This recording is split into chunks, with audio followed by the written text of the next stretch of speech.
Bwana Yesu apewe sifa. Majeni Boti Tanzania. Namshukuru Mungu kwa kunipa nafasi na kibali siku ya leo tena kuweza kukutana na wewe kwa njia ya mtandao. Kuweza kujifunza maneno ya Mungu yasiyokushindwa ili upate kuokolewa.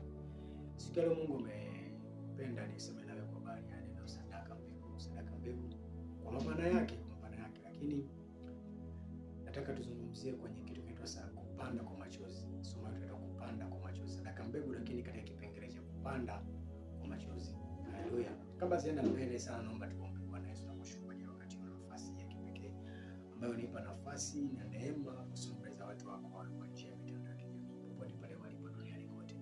Asante kwa njia sahihi. Karibu Roho Mtakatifu, Roho wa amani na utulivu, uachilie neema katikati yetu Bwana, katika jina la Yesu Kristo hai. Bwana, maneno haya na mafundisho yakapite kwenye mioyo yao Bwana, yakafanye kuwa imara, wakati watu kuongezeka na kuzidi, katika jina la Yesu Kristo hai. Amen. Haleluya. Somo letu leo linaitwa ni kupanda kwa machozi. Kupanda kwa machozi. Nimetaka kusema kwamba sadaka mbegu ni somo kuu, lakini kipengele chetu ni kupanda kwa machozi. Yako maeneo mengi yanaweza tukajifunza kwenye sadaka mbegu. Na sadaka mbegu ni somo mtambuka, maana yake lina mambo mengi sana kujifunza. Lakini kadha wa kadha nikupitishe tu kwenye nini maana ya sadaka mbegu. Sadaka mbegu ni sadaka ambayo inatolewa kwa ajili ya wakati ujao. Sadaka mbegu ni sadaka ambayo inatolewa leo kwa ajili ya wakati ujao. Kama ilivyo hali ya kawaida, tunapokuwa unapanda mmea wako, unapanda mazao yako, unapanda mahindi, unapanda maharage, unapanda leo, lakini mavuno yanategemea wakati ujao. Kwa sadaka mbegu ni sadaka, sadaka ambayo inapandwa leo, unaitoa leo kwa kutegemea mavuno wakati ujao. Ziko aina nyingi za sadaka mbegu kwa maana tofauti tofauti, lakini ziko kweli kadhaa lazima ujue kuhusiana na sadaka mbegu. Ziko kweli kadhaa. Kweli ya kwanza lazima ujue kwamba mbegu, mtu huvuna mavuno kulingana na mbegu aliyopanda. Mtu huvuna mavuno kulingana na mbegu aliyopanda. Hiyo ni kweli ya sadaka mbegu. Kweli nyingine ni kwamba mavuno huwa ni mengi kuliko mbegu ambayo mtu hupanda. Mavuno huwa ni mengi kuliko mbegu ambayo mtu hupanda. Lakini kweli nyingine ni kwamba ubora wa mavuno huwa unategemea na ubora wa mbegu uliyopanda. Ubora wa mavuno huwa unategemea na ubora wa mbegu uliyopanda. Unapopanda sadaka mbegu, kile ambacho utakachokivuna, ubora wake huwa unategemea na kile ambacho ulikipanda. Msingi wa somo letu, msingi mkuu wa somo ndio kitabu cha Wagalatia sura ya 6. Sura 7 inasema kwamba msidanganyike, Mungu hadhihakiwi, kwa kuwa chochote apandacho mtu ndicho atakachovuna. Msidanganyike, Mungu hadhihakiwi, kwa kuwa chochote apandacho mtu ndicho atakachovuna. Yesu hapa, Mtume Paulo alisema kwa na Wagalatia kwa habari ya kupanda na kuvuna. Anazungumzia sadaka kwamba hautavuna ambacho hujapanda, hautapata ambacho huweka. Ukisoma kwenye Biblia kwa habari ya Yesu, anatoa mfano yule bwana aliyesafiri akawagalia talanta wale watu watatu, kisha wale watu watano, kisha akaenda zake, mwingine mwenye 5, mwenye 3, mwenye 2, mwenye 1. Biblia inasema kwamba baadaye hao watu walifikia, hao watu baadaye huyu aliyepewa talanta 5 alienda akazalisha nyingine, akapata faida 5 nyingine. Aliyepewa talanta 3 akaleta nyingine faida. Aliyepewa 2 nyingine faida. Aliyepewa 1 akaifikia. Biblia inasemaje? Alipokuja yule bwana kuuliza, alipotoka kwa wote, alipoenda kwa yule mmoja akasema, na kujua wewe mtu mgumu, wewe ni mtu unayevuna usipopanda, unayechuma usipopanda, unayechukua usipoweka. Nini maana yake? Mfano huo nini? Kwamba mtu yoyote anategemea kuvuna alipopanda popote. Kwa hiyo hutavuna kama hautapanda. Kwa Mkristo makini lazima ujue kujifunza kwa habari ya somo la sadaka mbegu. Kwa nini? Hautavuna ambapo haujapanda. Hautavuna hujapanda.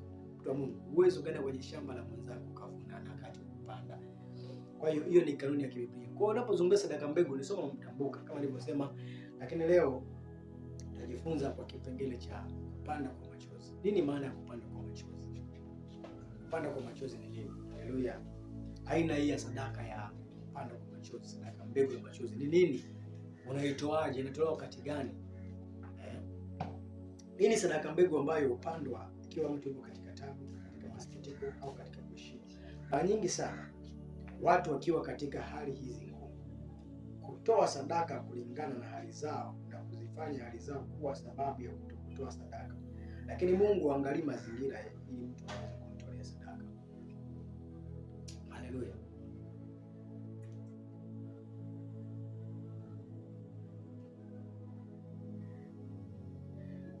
Mungu haangalii mazingira. Nini maana ya sadaka mbegu? Nini maana ya sadaka mbegu? Sadaka mbegu ni sadaka ambayo hutolewa na mtu au watu. Sasa mtu akiwa katika hali ngumu. Sadaka mbegu ya machozi. Nini maana sadaka mbegu ya machozi? Nini maana ya sadaka mbegu ya machozi? Hii hutolewa na mtu akiwa katika hali ngumu, hali ya machozi, hali ya taabu, hali ya kulia. Akiwa katika hali ya kuishiwa, hali ya kufadhaika, hali ya kutokuweza, huwa analazimika katika ulimwengu wa roho kuachilia sadaka mbegu, ambayo kazi ya hii sadaka itakuja kumkumbusha Bwana wakati wa kuijiwa kwake. Haleluya. Kazi ya sadaka hii itakuja kumkumbusha Bwana kwa habari ya kuijiwa kwake. Siku Mungu akimkumbuka, atakumbuka makubwa zaidi. Kwa nini? Kwa sababu aliachilia sadaka mbegu. Sadaka mbegu ya machozi. Sadaka mbegu ya machozi ni sadaka ambayo mtu anaitoa akiwa katika hali ngumu, hali ya tabu. Kwa namna ya kawaida asingeweza kutoa, lakini kwa sababu ya tabu yake ile na ugumu wake ule, inamlazimu kuitoa. Haitoi katika hali ya amani, katika hali ya furaha, katika hali ya kupenda, katika hali ya kucheka. No, ni katika hali ya kulia. Anaitoa katika hali ya huzuni. Hana cha kufanya ila anaitoa. Hiyo ndio inaitwa sadaka mbegu ya machozi. Sadaka mbegu ya machozi hutolewa na mtu aliye katika hali ngumu, ambaye hana cha kufanya, ambaye hana cha kushika, ambaye yupo katika tabu na yamkini hakustahili kabisa kutoa, ila kwa sababu ni sheria na kanuni ya kiroho anaitoa ile sadaka. Kwa mfano, mtu anaambiwa toa sadaka ya ujenzi kanisani. Sadaka ya ujenzi kanisani, wakati huyu mtu hana kodi ya nyumba na amefukuzwa mwenye nyumba, hana kodi ya nyumba, akafukuzwa mwenye nyumba, lakini ana hela kidogo ndani, anatamani akatoe kwa mwenye nyumba, lakini anasikia ndani, toa hiyo sadaka. Maana yake nini? Ni hela ndogo alionayo ndani, angeweza kuifanyia jambo lake mwenyewe, yamkini hata jambo lake mwenyewe halitoshelezi, lakini anasikia ndani kuitoa hiyo sadaka kufanyia jambo fulani la kimungu. Kwa mfano, huna chakula kabisa, umebakiza na chakula kidogo kwenye nyumba yako, lakini anapita mtu anamwambia mpe hiyo chakula chobakiza, mpe huyo mtu, mlishe huyo mtu, mvike huyo mtu, mtendee huyo mtu, mpe hiyo fedha huyo mtu. Ni mhitaji wa fedha. Kuna jambo lako liko njiani linahitaji fedha nyingi, na ulionao wewe ni fedha kidogo ambayo hauwezi hata kutosheleza hitaji lako, lakini unashangaa ghafla unasikia ndani kwamba mpatie huyo mtu hiyo fedha.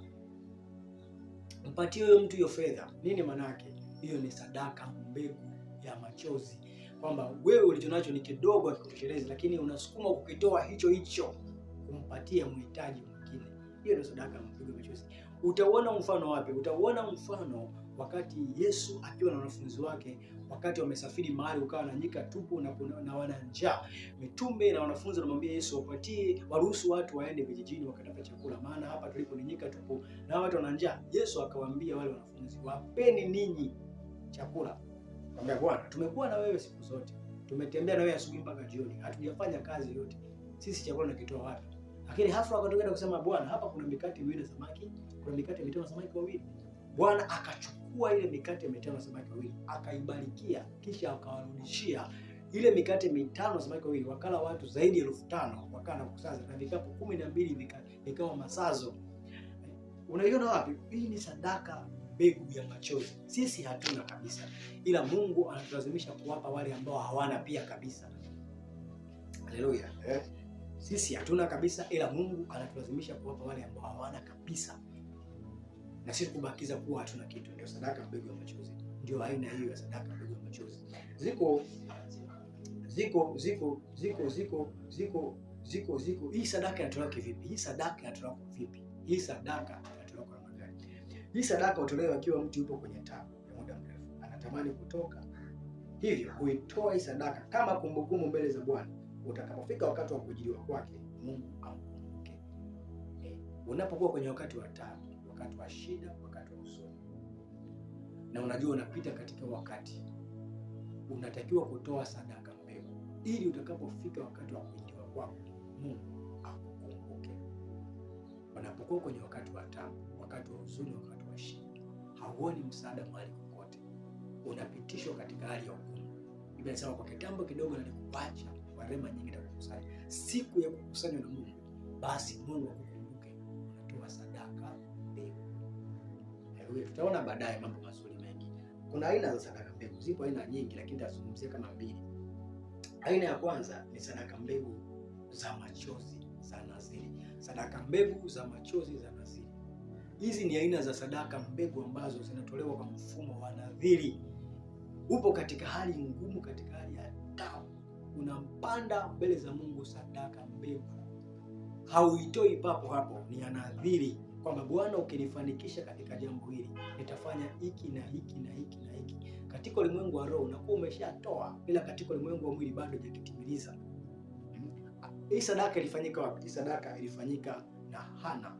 Hana mke wa Elikana. Samueli wa kwanza mstari wa kwanza wa 10. Biblia inasema, na huyo mwanamke alikuwa na uchungu rohoni mwake, akamwomba Bwana akalia sana. Sikiliza. Na huyo mwanamke alikuwa na uchungu rohoni mwake, akamwomba Bwana akalia sana. Akaweka nadhiri akasema, Bwana wa majeshi, ikiwa wewe utaliangalia teso la mjakazi wako na kunikumbuka, wala usinisahau mimi mjakazi wako, na kunipa mimi mjakazi wako mtoto mume, ndipo mimi nitakapompa Bwana huyo mtoto siku zote za maisha yake, wala wembe hautamfikiria kichwani mwake. Hana alitoa sadaka mbegu za machozi za nadhiri. Kwa nini? Kwa sababu alikuwa kwenye pito, kwenye teso la utasa la muda mrefu, na mke mwenzake Penina alikuwa akimcheka. Hana akaigundua isiri, akaenda mbele za Mungu kwa kulia kwa machozi, akatoa sadaka ya nadhiri, sadaka mbegu, akapanda pale madhabahuni, na mtumishi wa Mungu Eli akaja akambarikia akasema, na iwe hivyo sawa sawa na ulivyoomba. Hiyo ni sadaka mbegu ya nadhiri ya machozi. Sadaka aina nyingine ni sadaka mbegu. Aina nyingine ni sadaka mbegu ya machozi ya ufadhili. Sadaka mbegu za machozi za ufadhili. Hauna kitu wewe, hauna chochote, lakini unazitoa hizi sadaka za ufadhili kwa watu. Yaani wewe huna, lakini unawapatia watu. Wewe binafsi huna, ungetamani nawe kupewa, ungetamani nawe kufadhiliwa, lakini unasikia ndani Mungu anakuambia wape, mpe huyo mtu fulani, msaidie mtu fulani. Una kipato cha kutosha, unashangaa mpe huyo mtu, msomeshe huyo mtu.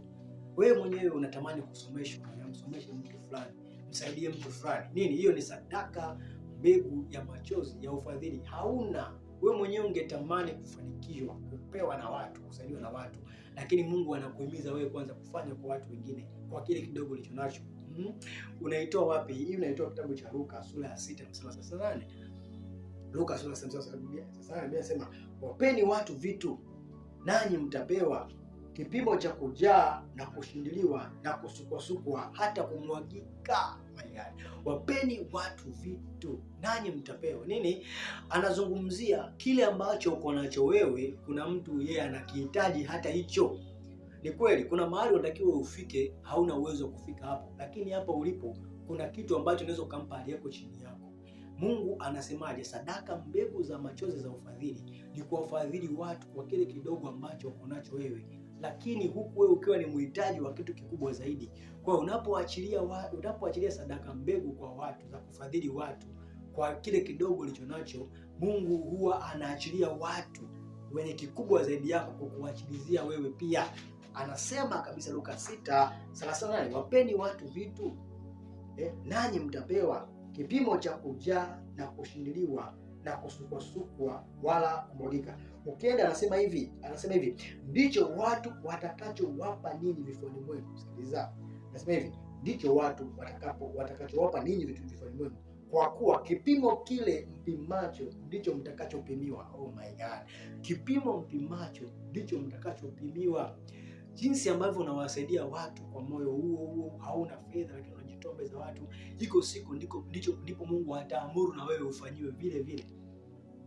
Mungu ataamrisha na wewe watu wakufanyie vile vile. Kwa nini? Wewe umewafanyia watu. Lakini sasa kumbuka kanuni zetu, nimesema mbegu huwa ni kidogo, mavuno ni mengi. Unapowafanyia watu, unaweza ukafanyia watu kwa uchache. Ukafanyia tu kwa uchache kwa sababu ndivyo nafasi yako, lakini Mungu ataamrisha wewe watu wakufanyie kwa vingi. Nini? Pale ulipenda sadaka mbegu. Kwa hiyo hiyo ni sadaka mbegu ya ufadhili ya machozi. Haleluya. Yaani nasikia furaha kukuambia kwa habari ya sadaka mbegu ya ufadhili. Sadaka mbegu ya ufadhili ya machozi. Sadaka mbegu ya nadhiri ya machozi. Sasa tukaangalie msingi wa somo letu. Kwa nini sadaka mbegu ya machozi? Kwa nini sadaka mbegu ya machozi? Au kwa nini kupanda kwa machozi? Kwa nini unatakiwa upande kwa machozi? Kwa nini unatakiwa upande kwa machozi? Biblia inasema kitabu cha Zaburi ya 126. Zaburi ya 126 katika mstari wa kwanza. Inasema Bwana alipowarejesha mateka wa Sayuni, tulikuwa kama waotao ndoto. Ndipo kinywa chetu kilipojaa kicheko na ulimi wetu kelele za furaha. Ndipo waliposema katika mataifa, Bwana amewatendea mambo makuu. Namba 3. Bwana alitutendea mambo makuu, tulikuwa tukifurahi. Bwana alitutendea mambo makuu, tulikuwa tukifurahi. Namba 4. Ee Bwana, uwarejeze watu wako waliofungwa kama vijito vya kusini. Namba 5. Wapandao kwa machozi watavuna kwa kelele za furaha. Wapandao kwa machozi watavuna kwa kelele za furaha. Ingawa mtu anakwenda zake akilia, azichukuapo mbegu za kupanda, hakika atarudi kwa kelele za furaha aichukuapo miganda yake. Ingawa mtu anakwenda zake kwa kulia, azichukuapo mbegu za kupanda, hakika atarudi kwa kelele za furaha aichukuapo miganda yake. Hawa watu walikuwa katika hali ya utumwa. Tunafahamu kwamba kuna wakati Israeli walikuwa utumwani huko Babeli, umekaa miaka 70. Haleluya. Lakini katika hali ya utumwa, katika hali ya mateso, wakawa na ushuhuda jinsi Mungu alivyofanya katika hali ya utumwa, katika jinsi Mungu alivyowapigania, jinsi Mungu alivyowasaidia, jinsi Mungu alivyowashindia. Akaandika Zaburi, tunza Zaburi, anasema kwamba Bwana alipowarejeza mateka wa Sayuni, tulikuwa kama waotao ndoto. Hatukuamini kama Mungu angeweza kufanya. Kuna mambo Mungu anafanya kwenye maisha yetu, hatukuamini, tunaona kama ni ndoto. Tunaona imekuwaje, tukuzania kama hichi kitu kitatokea. Hatukujua kama jambo litakuwa namna hii. Kuna mambo Mungu anafanya na tunaona kabisa kwamba hatukustahili kufanywa kama ndoto. Hao nao waliporejeshewa mateka wao, waliporejeshewa mateka yao, walipoachiliwa uhuru, wanasema hawakuamini, walikuwa kama watu wanaoota ndoto. Wakasema ndipo kinywa chetu kilipojaa kicheko na ulimi wetu kelele za furaha. Ndipo waliposema katika mataifa, Bwana amewatendea makuu. Sikiliza, yaani mpaka katika mataifa walizungumza, hakika wale watu wamefanywa makuu. Nini? Vinywa vyao vilijaa furaha, vinywa vyao vilijaa ushuhuda, vinywa vyao vilijaa kelele za shangwe za kumsifu Bwana. Mpaka mataifa wakasema, hakika Mungu wa watu amewafanyia mambo makubwa. Kwa hiyo hapa walikuwa wanashuhudia namna Mungu alivyofanya. Lakini kiza mstari wa 4, hao watu wakaleta ombi mbele za Bwana lingine. Hapa Mungu aliwafanyia wao. Hapa Mungu aliwatendea wao. Wakawa kama wanaota ndoto. Oh my God. Lakini sikiliza, mstari wa 4, baada ya kuona Mungu amewatendea mambo makubwa, wakaamua kupeleka ombi mbele za Bwana. Wakaamua kupeleka agenda mbele za Bwana. Wakaamua kupeleka shauri mbele za Bwana. Shauri mbele za Bwana. Wakasemaje? Wakasemaje? Bwana, warejeze watu wetu waliofungwa kama vijito vya kusini. Mara ya kwanza Mungu aliwarejeshea watu waliokuwa wamefungwa mateka. Wanasema, tulikuwa kama waotao ndoto. Hatukuamini kilichotokea. Mara ya kwanza hatukuamini kilichotokea. Mungu alivyofanya, alifanya kwa ukubwa, hatukuamini kabisa kilichotokea. Mara ya kwanza. Sasa walipotendea mara ya kwanza, wakamsihi Mungu awafanyie tena kwa mara nyingine. Sasa Mungu akamwambia, sikiliza, haya mambo hayaendi hivi. Hapo niliwafanyia, it was by grace, kwa neema, nimefanya kwa neema. Kanuni haya mambo sio hivi. Anasema kanuni yake ni ipi? Wapandao kwa machozi watavuna kwa kelele za shangwe. Hatufanyi, Mungu hafanyi tu. Hayatokei tu haya mambo. Wewe unaweza ukaona mambo yanaendelea kwenye maisha yako ukadhani kwamba vile Mungu amefanya ni kama vile kafanya tu basi forever. No, sometimes Mungu anaweza akafanya kwenye maisha yako kukuomba, ila ni kwa sababu ya vile ambavyo ulifanya kazi ya Mungu huko nyuma, ni kwa vile wazazi wako walivyojitoa mbele za Mungu, au ni kwa vile ulivyojitoa sehemu fulani. Sikiza, hakuna kitu kinatokea kwa bahati mbaya. Oh my God, sikiza, katika ulimwengu wa roho na katika ulimwengu wa mwili hakuna kitu kinatokea by accident. Hakuna kitu kinatokea kwa ajali. Hakuna kitu kinatokea kwa bahati mbaya. Ukiona mtu kainuliwa, hajainuliwa kwa bahati mbaya. Ukiona mtu Mungu kampandisha kamweka mahali, hakuna mtu kapandishwa kwa bahati mbaya. Ni vile tu anaweza kuwa amesahau, au ni vile hawezi jua kwamba kuna watu wamesimama nyuma yake mpaka Mungu akamnyoshia mkono na hiyo. Sikiliza, mkono wa Mungu haunyoshwi for nothing, haunyoshwi kwa makosa. Ukiona mkono wa Mungu umenyoshwa kwa mtu, sio kwa bahati mbaya, kuna gharama imelipwa. Hawa watu wa Zaburi ya 126 walizania ni kama vile walivyoota ndoto, basi Mungu alinyoosha tu mkono wake akawagusa. Sasa walipopeleka ombi hili ili mstari 126 mstari wa 4, ndio Mungu anawaambia no, apandaye kwa machozi atavuna kwa kelele za furaha. Hayakutokea tu haya mambo, yalipandwa. Oh my God, sio mtu Mungu, hayajatokea tu mambo, yamepandwa. Haujawa tu hivyo wewe, kuna mambo yamefanyika.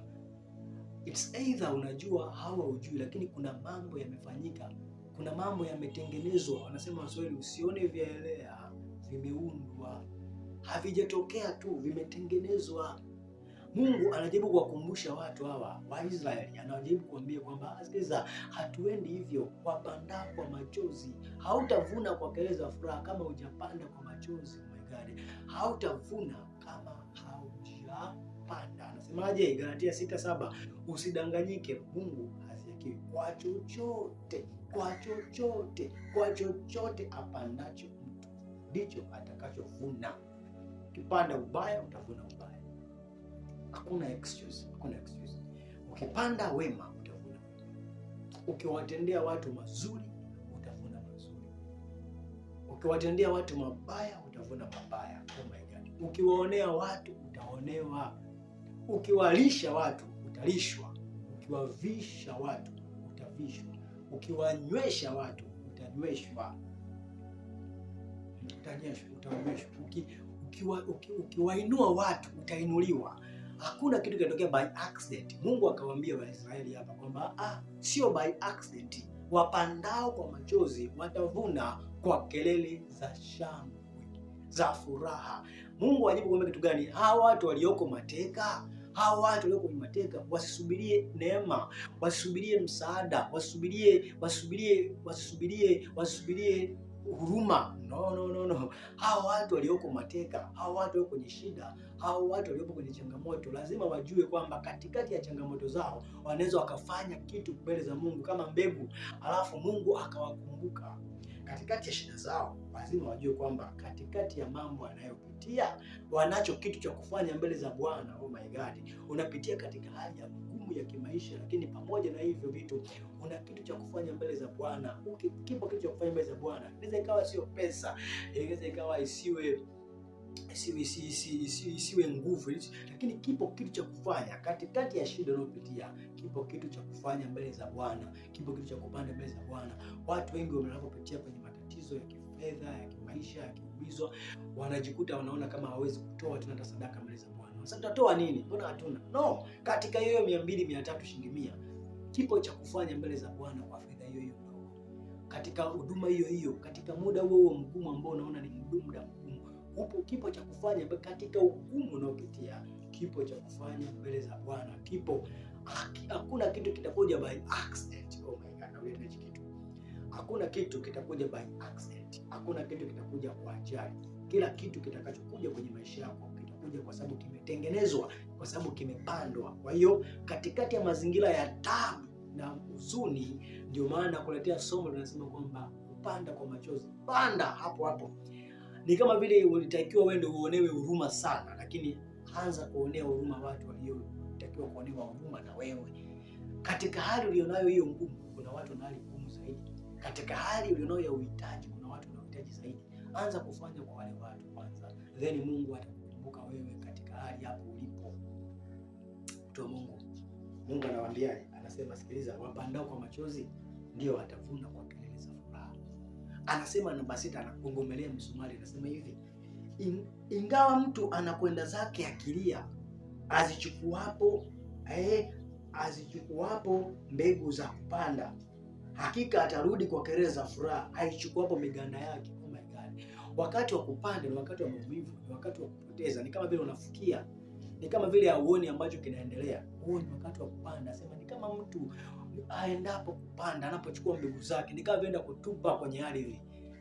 Anaona kabisa hapa mnathi. Lakini sikiliza, Biblia inasema huyu mtu baada ya muda kadhaa atarudi kwa furaha siku ya kwenda kukusanya mavuno yake. Mtu wa Mungu, hutaenda kukusanya mavuno mahali ambapo kupanda. Nakuja kukumbusha kitu kimoja, katikati ya hali ngumu nayo ya machozi, ya msiba, nakuja kuomba, unaweza ukapanda. Unaweza ukatengeneza mahusiano yako na Mungu, unaweza ukafanya Mungu katika unyonge wako huo. Katika unyonge wako huo. Nimesema nafsi ya mtu mkarimu itawandishwa. Nafsi ya mtu mkarimu itawandishwa. Anasema katika Ayubu, ni nani aliyetangulia kunipa ili nimpe? Sikiliza, sio wewe mtu wa kupewa. No, sadaka, mbegu za machozi wakati mwingine za maumivu unatakiwa ufanze kufanya mbele za Mungu, na tukijua kabisa kwamba huyu ni maskini, hawezi chochote, hana chochote. Lakini katika umaskini ulionao, katika hali ngumu ulionayo, ni nani aliyetangulia kunipa ili nimrudishie? Nani atakuwa kunipa? Nani atakuwa kunipa? Utajifunza kwa mfano wa Petro alipokuwa pale ziwani, amemaliza kuvua samaki usiku kuja, hajapata chochote. Wako asubuhi wanaosha nyavu, wamekutanika pale, wako wanaosha nyavu pale asubuhi. Yesu ghafla anatokezea, anaomba mtumbwi, anamwambia Petro, nisukume kidogo pale. Petro akatoa sadaka ya mtumbwi. Petro akamsukuma pale Yesu kidogo, akasogea kwenye ng'ambo pembeni ndani kidogo ya ziwa. Yesu akaanza kuhubiri akiwa amekaa kwenye chombo cha Petro. Yesu amehubiri. Petro akiwa yuko busy, ana mambo yake, anaosha nyavu zake, hana mpango na Injili. Lakini ghafla baada ya Yesu kumaliza kukitumia chombo, anamwambia Petro, twende mpaka kilindini tukavue samaki. Petro ambaye, Bwana, tumezunguka usiku kucha hatujapata kitu. Lakini kwa neno lako twende. Petro akwenda kwa sababu ana imani. Alienda kwa sababu aliyesema huyu anaweza kuwa ni mkuu. Amefundisha hapa, nilikuwa nasikia. Aliyesema anaweza kuwa na kitu. Akaamua kutii neno la Kristo. Muujiza ukatokea nini? Petro hakuwa na chochote cha kumpa Mungu, ila alikuwa na mtumbwi. Zile samaki hazikutokea from nowhere. Zile samaki hizo jeza boti 2 hazikutokea from nowhere. Zilitokea baada ya Petro kuwa amerelease offering. Ameachilia sadaka yake. Sadaka gani? Alimpatia Bwana Yesu mtumbwi, mashua, akahubiria. Alimpa Yesu madhabahu. Alimpa Yesu eneo la kuhubiria. Hiyo ni sadaka ya Petro. Yeye hakujua kama anafanya sadaka, lakini Mungu akasema no, wapandao kwa machozi, wanaotoa. Nafsi ya mtu mkarimu, nani tangulia kunipa nimrudishie? Kwa sikiza mtu wa Mungu, hakuna accident, hakuna bahati mbaya, hakuna ajali kwenye mambo ya kiroho. Kila kitu kinachotokea kinatokea kwa sababu kimetengenezwa. Anza kutengeneza kesho yako leo, kutoa sadaka, mbegu za ufadhili. Wafadhili watu, wainue watu mikono, watetee watu, wapiganie watu. Anza kutoa sadaka, mbegu za nadhiri. Kwa kama una leo, mwambie Mungu, nikitafanya hivi ili Mungu akukumbuke wakati wa tabia yako. Anza kufanya, hakika utauona mkono wa Mungu katikati ya maisha yako. Mungu atakutokezea kwa namna ya ajabu. Kumbuka hili somo la kupanda kwa machozi. Kupanda kwa machozi. Apandaye kwa machozi atavuna kwa kelele za shangwe. Ingawa mtu anakwenda kwa machozi, kwa huzuni, anapochukua mbegu zake kwenda kupanda, lakini atarudi kwa kelele za shangwe. Mtu wa Mungu, jifunze kumtumikia Mungu kwa kutoa sadaka, mbegu. Utaona mkono wa Mungu katikati ya maisha yako. Mungu akubariki sana.